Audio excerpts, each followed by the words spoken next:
হাতটা বের করেন।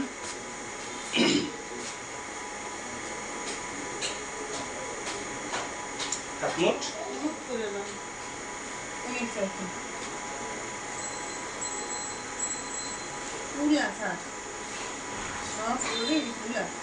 সব শরীর ফুলা এ বলছে গা। হ্যাঁ তো তারা কেমনি কোনো হচ্ছে তারা বাসে না।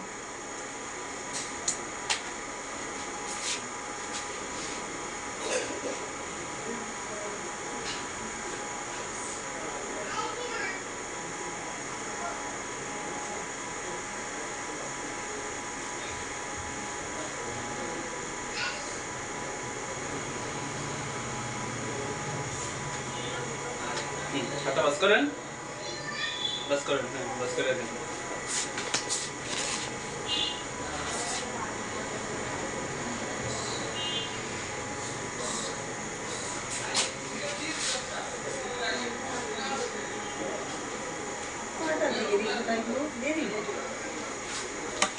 রিপোর্ট পাইতে আপনার তো দেরি হবে। আপনার রোগীর আলট্রাসোনোগ্রাম আছে বুঝছেন, আর এখন পানি খাওয়া হইতে হবে বেশি করে। প্রস্রাবের চাপ হইলে তখন আলট্রা করবে। আলট্রা করা হইলে আমার এখানে আসবে, আমি একটা কোর্টে দেবো, এটা প্রস্রাব দিবে। এর আগে প্রস্রাব করাবেন না, বুঝতে পারছেন?